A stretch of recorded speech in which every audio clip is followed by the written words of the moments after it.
Hello, everyone. I am Bhakti Kothari from Indian Masterminds, and today we are in a conversation with a remarkable police officer who's redefining what modern policing looks like. That's IPS Abhishek Yadav, the current SP of Pilibhit.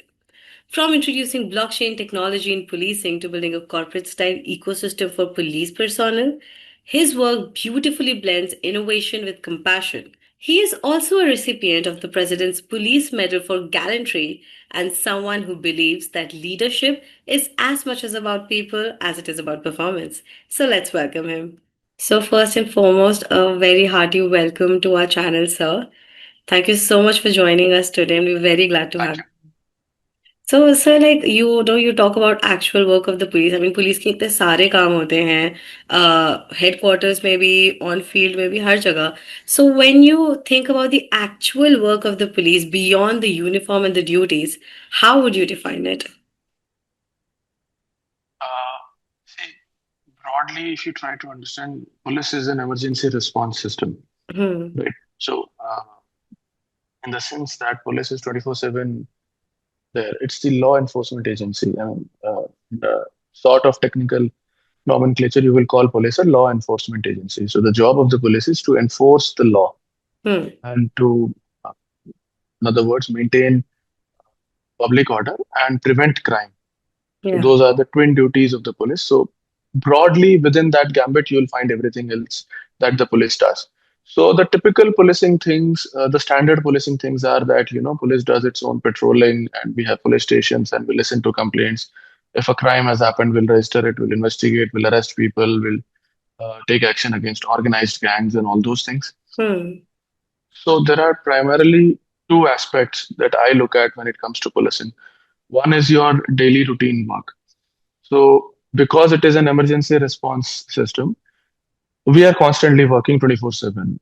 Yeah. Let's say there is an accident at 3 a.m. in the night, so police will be there. Hmm. They'll do the required duties.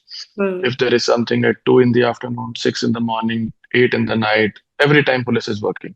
So, Hmm. this is our normal routine work where we are doing whatever needs to be done on a continuous basis to Hmm. ensure public order and prevention of crime. Right. Then there is a second work, which I believe is the what you would call the differentiated work, or Okay. the work that should be a primary focus, because that will tell you that what are you doing to make things better. Hmm. So if I am constantly responding to my existing problems, because you cannot make things better without planning. Hmm. If something is not right, then it did not become that way in one day. Hmm. So you're not going to suddenly make it correct in one day either. So you're going to need time to improve upon things, to solve things, to Hmm. make things better if they are not as good as they should be. Yeah. That needs proper planning, that needs delegation, that needs leadership, that needs direction of resources to the and manpower to the concerned task, and then monitoring, and then ensuring that regular feedback mechanisms to ensure that whatever you're planning to do and time to see that it gets done. Hmm. So that for me is the differentiating factor that should be up. And I think if you look at it, this is usually what all organizations, whether public or private, strive towards. That how do you make yourselves better than you were today? Hmm. So in our context, making ourselves better means that how can we take care of problems or remove problems that have existed for a long time, or that are chronic in nature, that are, for example, organized crime. If it exists in Hmm. a particular place, then it did not become organized crime in one day. So Hmm. if you want to solve it, you'll have to dedicate time, manpower, resources, leadership, uh, brainstorming ideas, actually Hmm. working on the task, and then getting it done. Hmm. And there can be other issues. There might be a drug menace in that particular area. There might be a liquor problem. There might be a problem in the eve teasing cases, Hmm. or there might be generic other problems like for example, there can be many problems in societies. There is a problem of fake protein powder or fake injections that kids are taking in the name of drugs and all those things. Hmm. So I think that is the task that I look at as a leader that we Hmm. should be looking at and trying to solve apart from the routine work that we need to. Right, sir. And you've also led a lot of complex organizations across multiple domains. So, what's your leadership mantra when managing such multifaceted responsibilities? As far as leadership is concerned, I think there are two, three very important things. Hmm. First is, and this is the most important, I believe, is leading from the front, as in that you have to be involved in every single thing. You Absolutely. can delegate, you can find the right people and then delegate tasks, which is again another point that I'll come to, but you have to be involved because in a government bureaucratic organization, we can get leadership simply because we cleared an exam. So I've Hmm. been posted somewhere, so I'm automatically sort of a leader. Hmm. People will follow the orders because I belong to a hierarchical organization. So they're Hmm. bound to follow those orders. But the quality of your result will usually depend on whether that leadership that you command is because of your post or because of your own personality, in the sense that people believe that this person, when he's saying that you should do these things, he's equally committed and involved, and he has Hmm. an equal stake in these things. So that is, I think, the primary thing that a leader should have on his own, first of all. The second thing is the ability to delegate is, in my opinion, the most important task for a leader of a multifaceted or any complex organization. Hmm. Human beings have a tendency to think that, oh, I am very good, the others are not as good as me. Hmm. And leaders who belong to centralized positions where you are the prime leader or the supreme leader, then you might start thinking that only I know what's best. Yeah. That's a very slippery slope. It's a very ego based slope, which tends to accumulate because if you are the boss and everybody says that, boss, you're right, then eventually you'll start thinking that you are always right. So Absolutely. that is a cognitive bias that we need to take care of. So what Hmm. that means is that, again, it goes back to the first point. You need to interact with your team to understand who can you delegate to, Hmm. because delegation only works when you give your job in a particular vertical to a. You create another leader in an organization. You give them the task, and you can tell them that this is your responsibility now. I'll Hmm. periodically review, but you're the one who's going to lead it. So Hmm. for that, you need to know that person. You need to know his capabilities. You need to know their integrity and sincerity regarding the task. So if you can find out and find out such people in your team, then the second important task is delegation. So you Hmm. need to have multiple verticals. As the primary leader, it is your job to ensure you have multiple leaders, each handling a particular vertical. And then your job as the leader is to again continuously, consistently monitor those teams, have meetings with those teams, and find out what are their issues. Because in any bureaucratic organization, whether public or private, you will have issues. You will have interdepartmental issues because human beings are egoistic beings. So ego problems will come, resource problems, any kind of problem can come. And the interdepartmental issues can only be resolved by somebody who's at a higher level than those departments. So that's another important role of the leader to steer and guide the team where it needs to go. And I think feedback is another important thing, that you are continuously taking feedback from your team and you are updating your own opinions. Because if it is a complex organization and if you are the leader of that organization, the place where you're sitting is pretty high up. So you are not at the cutting edge level. So it is very easy to have a theoretical framework that this is what I would like to do. But when you Hmm. actually start doing it, you'll have practical problems. If you Hmm. don't talk to your team, you'll say that I don't care how you do it, just do it. But if you Hmm. talk to your team, you'll find out that, okay, this can be done, but we need to make these tweaks. We need Yeah. to make these changes. Yeah. So that is very important. Feedback from your team is very, very, very important. And I think, which I've already said, I think the most important, the most absolute critical important thing is to not let the leadership go to your head, because Hmm. that is what usually happens. Hmm. And then you will never get the feedback Hmm. that is needed to improve. You will never find competent people for delegation. You will find people who are psychophants. Hmm. Again, a very bad thing. So the central thing for a leader is to always know that he is just another person in Hmm. the team. He is not a god. He is not somebody who's has been bestowed with any special powers. Yeah. So if you remember that, I think that can take care of a lot of problems. Absolutely, I agree with you, sir. And apart from this, you've also spoken a lot about bringing corporate level work culture into the police system. So, what inspired you to create an ecosystem like that? So The primary place where we tried to create this thing was in the facilities that exist for the police personnel.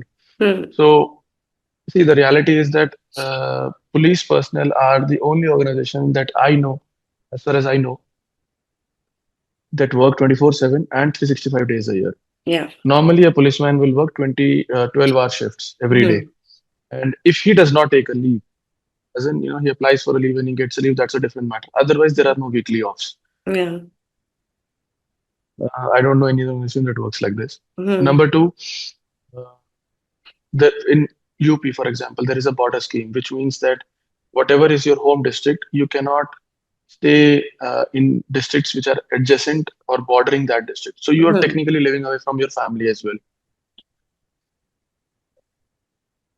When it comes to food, if you are staying in the police lines or police station, the mess that we have, it Hmm. provides you food twice a day, once in the Hmm. morning, once in the evening.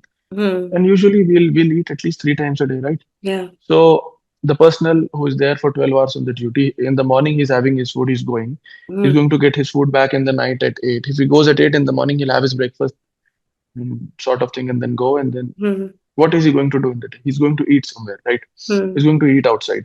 Hmm. He's definitely going to eat outside.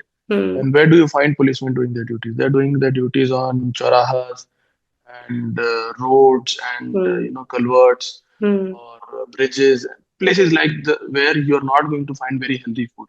Even Abs- if you find a dhaba nearby, you'll find parathas or samosas or these yeah. sort of things. Yeah. What all of this leads to is that because of continuous work, staying away from your family, eating unhealthy food, police personnel start developing hypertension and BP and other chronic diseases from the ages of 50 onwards. And a lot of policemen die between the age of 50 and 60. It's a very big problem.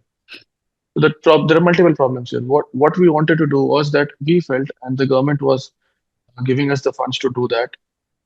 We wanted to create an atmosphere where a police personnel would feel that he belongs to the organization, that the organization cares for him Yeah. or her. So if I am saying that I value you, but your barracks are not good, I Hmm. can't give you 3 meals a day, I cannot give you a positive environment. Apart from the work that you, I mean, I cannot change the nature of the job of police. Police Hmm. is an emergency response team. So we are going to go to situations where there are murders, where there are criminal activities, where there are accidents, where people are shouting, people are fighting, where people are abusing you. Hmm. So many things. Yeah. That is the nature of the job. You can't change that, but you can change how he spends the rest of his time. Hmm. So we felt that an ecosystem needed to be created.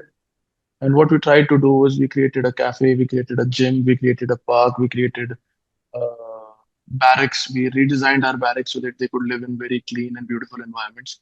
Hmm. We created a salon for them. We created a library for them. The whole objective was that if I am coming back from my job, I get to sleep in quarters that are peaceful and beautiful. Why do we like to come to our homes? If our home is like a dumpster or a garage, would we like to come back to our home? Nobody like to Hmm. come back. Yeah. It's because it's our home, it's clean, it's beautiful, we like to come there. Hmm. So we gave them barracks like that. We opened cafes that gave them breakfast so that they could take the meal that they had in the mess with them and have Hmm. it as lunch. Hmm. And then when they came back, they could have the last meal as dinner. And Hmm. we opened a gym, we opened a library, we opened parks so that whatever a person likes, somebody likes to read, somebody likes to work out, somebody likes to just stroll in the park. And then there are a lot of people whose families stay in the police line. Hmm. So there they have their kids, they have their wives, husbands. So now their families have an opportunity to access the gym, the library, the parks. So that Hmm. is another source of happiness for them that their kids are getting good facilities. Absolutely. So the whole objective was that you cannot solve the underlying problem of police personnel's behavior. Hmm. You'll find that, we are doing classes and we are doing sessions with IIMs, we are doing sessions with this group, that group management. No amount of coaching is going to change the police personnel's behavior if you Hmm. don't change his underlying situation. Right. How can you motivate somebody for 2 hours and then send him back to a place where he gets demotivated for 12 hours every day? Right. True. So that is the whole objective. That and as regards the corporate culture, there is a very common thing in our system now that ये बड़ा वैसा लग रहा है ये सरकारी होगा. If something looks very dilapidated or it looks very broken, the quality is bad, then it must be governmental. So that's the Yeah. image of the government that had been created. So Hmm. we ensured not only that we created things, we created them in a high class and aesthetically good manner, so that Hmm. uh, you know not only did our people feel good going there, everybody felt that okay, the government can create stuff like this, for its Hmm. own personal. So we wanted to change that mindset that if it Hmm. is government, it does not mean it will be substandard and it will be sub quality. Absolutely. And I think it's very necessary also. I mean, like you said, a police officer is almost like his entire day pretty much, spends on the streets or like the roads, the chorahas, and it's necessary for them to have this Yeah. sort of a little bit of relaxation by the end of the day. Yes. Yeah, so I Yeah. think it's a very good practice. So, moving on. So, you've also received the President's Police Medal for Gallantry. So, of course, it's a very prestigious award that you've received. But I wanted to ask you, what does courage? See, in my opinion, courage should be something that we work on every day, right? Because I mean, it's my job as a police officer to engage with criminals, and if I got an award with respect to that, that's a different thing. But even in routine life, I think I would like to define courage in a very different manner in the sense that so we tend to look at, for example, we tend to look at the problems of our society and problems in a very impartial manner in the sense that we think that it's happening outside. It's not happening to us. It's not happening around us. It's just because of everyone else it's happening. I think courage is the ability to look honestly at your own self and your actions and then see that the changes that you want to bring in society, the changes that you expect others to bring, are they a part of your nature? We expect honesty from a lot of people, but most of the time you'll find people are not honest in how they think. And we tend to say a lot of things that are socially acceptable, but they might not be correct. We see a lot of bad things happening, which might not be crimes, but ethically and morally they might be wrong. They might be discriminating against a person, against a particular people or anything or any person. And this is not, I'm saying in terms of groups, I'm saying individually, even in your family, it could be happening. In your friend circle, it could be happening. So I think for me, courage is primarily that if can we honestly assess our own nature, our own actions, and try to become better people. Because in my opinion, my biggest realization has been that societies don't change because suddenly transformations happen. If you look at revolutions, they are very, very rare. There are revolutions. I mean, the French Revolution was there, India's struggle for independence was there, but these are very rare events. Okay, you'll find them in one country, you'll find them once a century or something like that. So they're very rare events. Societies never change radically like that. If you really want things to change, then let us start with ourselves. I mean, let us try to assess our own nature and let us start speaking up wherever we find things wrong. If you find something is wrong, let us speak up. It's not that you find something wrong, you're speaking up, but if it's your friend in that place, then you said that it's okay. You'll find an excuse to justify that thing. That कल तक corruption था आज नहीं है क्योंकि ये हो गया है या कल तक ये चीजें गलत थी बट आज मेरी फैमिली कर रही है तो ठीक है. So I think that is for me primarily courage, that the ability to be honest with yourself and to carry yourself like that and be able to have the courage to speak freely, not Absolutely. be bogged down by so many things in your mind that oh ye ho jayega wo ho jayega. Right. That, No matter what's on the line. Right, yeah, that's great, sir.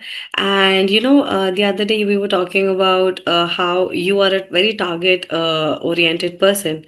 You believe yeah. in achieving your targets. You have your own methods. So I wanted to ask you, what are your primary methods when it comes to achieving any target, even like whether it's professional, personal, any kind of target? See, I think that the foremost and the most critical part of this is to understand first what is your target and why do you have that target. Yeah, right. We'll usually have an understanding of what is the target. I Hmm. want to prepare for UPSC. I want Hmm. to go abroad for studies. I Hmm. want to clear an exam. Hmm. I want to find a new job. You Hmm. can have those targets, or I want to change my job. Yeah. Whatever is the target, it's usually quite clear.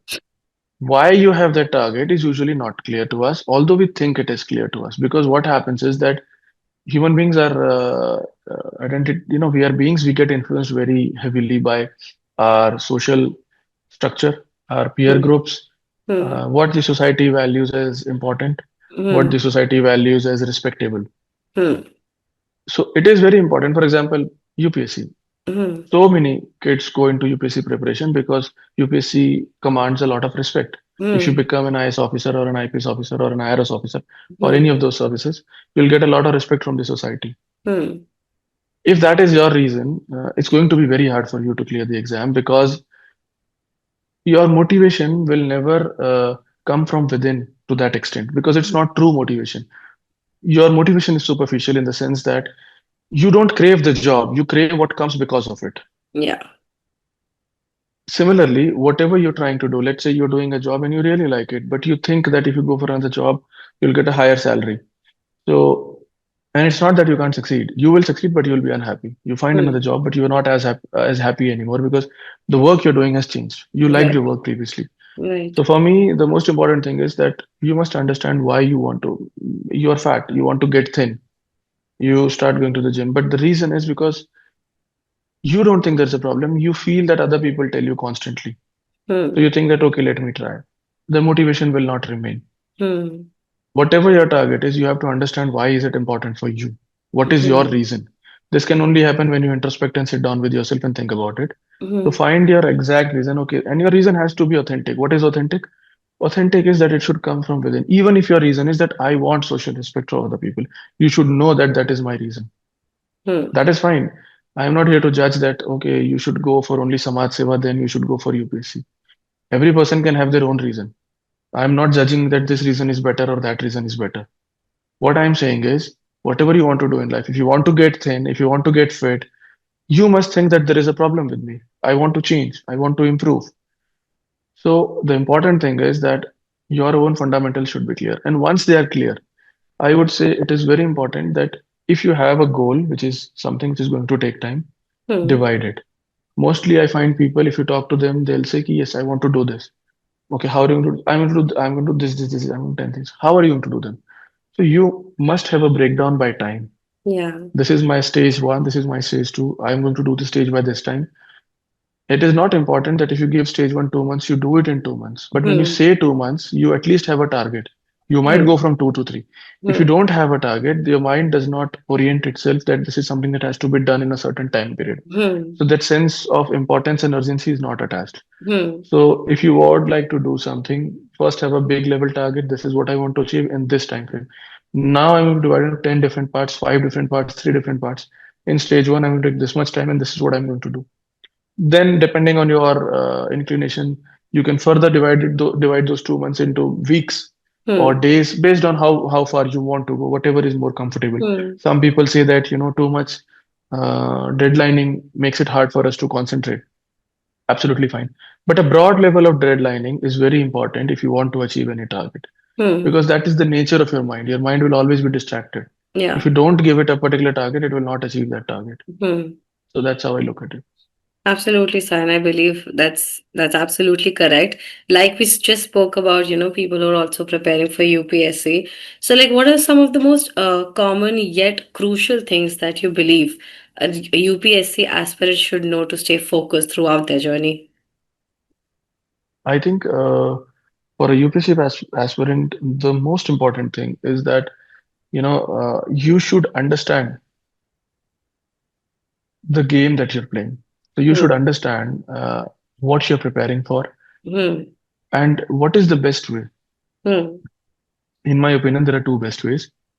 You listen to the interviews of the people, interview as in podcast or write-ups or essays or interviews of people who've been recently selected. Hmm. When you listen to what they talk about, you get an idea that because a person who has been selected, UPSC found something worth in him. Hmm. So that shows you that he was on the right track. So Hmm. that gives you a broad overview. Okay, these are the kind of things that are important. Hmm. And second, you look at the previous year's question papers. I'm saying before you start anything else, this is how you should go about it. You Okay. look at those question papers, you get an idea. Hmm. Okay, these are the kind of questions, and this is the kind of way. in which they Hmm. are asking things. Hmm. Your objective before you even begin understanding or trying to remember things is to understand what kind of things they are asking and what is their objective in asking.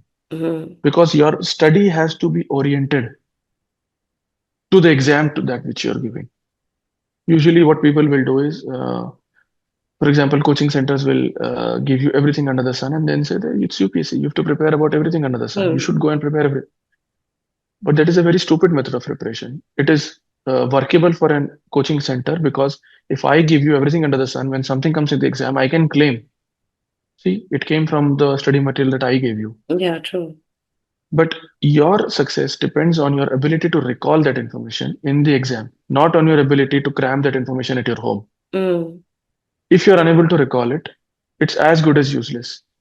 And you will be unable to recall it unless you've done multiple revisions. And you Absolutely. cannot do multiple revisions of everything under the sun. Yeah. You can only do multiple revisions of targeted stuff.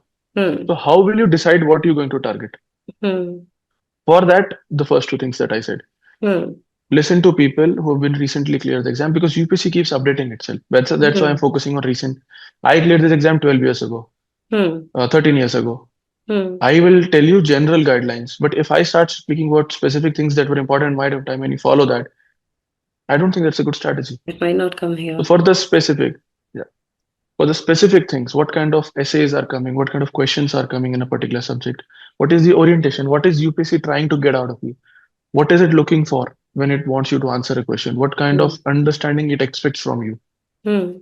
Get that idea, then you start having targets, and then you start focusing on those targets, and then you build your targets, and then ultimately two things are very important: multiple revisions. Hmm. First, you must have a concise amount of study material. You Yeah. have to choose. Don't be blind, and don't be a blind follower of any person or any institution or any coaching center. Hmm. Nobody. It doesn't matter if they were all India rank one last year. You Hmm. cannot be a blind follower of anybody. That person had their own methodology. Maybe it will not work for you. Maybe it will work for you. You have to judge what is important for you and what works with your style of study. Hmm. So never be a blind follower. Look at the things that are important to you. Pick those things from the people who have succeeded, and then formulate your own strategy and start working according to that. Reduce your material to something that you can revise multiple times. Your revision is the key to your ability to answer and your ability to understand. Because you Absolutely. never understand something in depth on the first reading. Absolutely. You're only able to go into the depths on second, third, and fourth readings. So you Hmm. need multiple readings. And Hmm. for that, you need the ability to choose what is to be studied. And then the ability to test your information in mock tests and then learn from them. Objective Hmm. of a mock test is not to give a mock test. Objective is to see what kind of mistakes you're making. It's not that, oh, I got this question wrong. That's fine. You'll get it right the next time.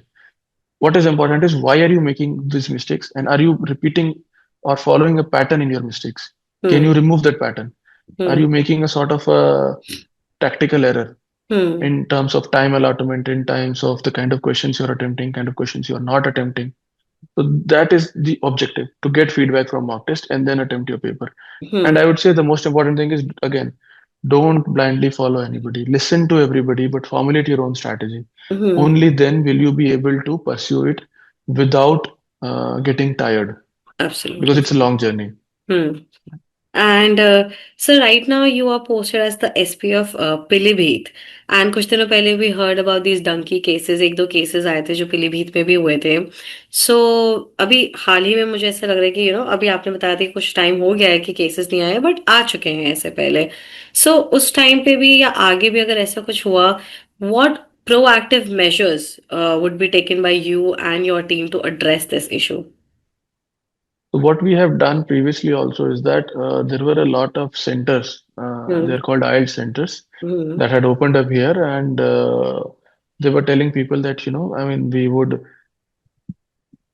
apply an education visa on your behalf and you'll get a Hmm. course and then you can go and stay there. Yeah. And for those people who couldn't do that, they would promise that we'll get you through those different donkey methods. We'll take you to X country, then Y country, then Z country, and finally you'll reach your own place. Hmm. What the police have done is that we have registered more than 150 FIRs in the last 6 months Hmm. against such cases where a lot of fraud cases came out.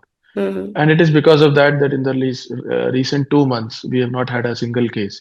But Okay. before that we had this problem, and they were not all donkey cases. A lot of them were cases where the institutions gave them visas, but those visas turned out to be fake. Or they said they took the money and they said that your visa is coming, and then they said the visa got rejected. But for whatever reason, they took money, did not return the money also, and the child did not go also, or he went and he was sent back. So there were Mm-hmm. multiple cases of frauds also. A Mm-hmm. few donkey cases, mostly fraud cases. But what we have done is we've closed down a lot of these centers. We have registered multiple FIRs. We've arrested a lot of such people who Mm-hmm. were working on it as a proper fraud mechanism. And we have now, over the last few months, done this, and we continue to do this on a regular basis. That we're trying to make people aware that you must understand the process, and if you are really wanting to go abroad, uh, almost all big countries have their own websites where you can easily understand the visa process. So don't blindly trust an agent who says that I'll get it done for a certain amount of money. Mm-hmm. Please have an understanding, and we are sharing that information from our end also. We're trying to make them aware that don't fall prey. Even if you're not eligible and you give money, then nothing makes you eligible. You might go there, but you'll get arrested there and you'll face even worse consequences. So we're That's trying to create that awareness also. okay, sir. And lastly, if you could define your vision for smart policing in India, what would it look like? Uh, See, for me, technology, I would like to say that, I read one new interview of Mr. Nandan Nilekani many years back, I think 10, 12 years back. It has stuck with me because I think it was a very beautiful definition of what he said, what technology can do for us. So Hmm. he says that, especially in government, the problem is that, you've got so many middlemen. If somebody is a beneficiary of a scheme, or somebody has to go to the police station for a character certificate or for all those things, Hmm. you usually have to depend on human beings to get it done.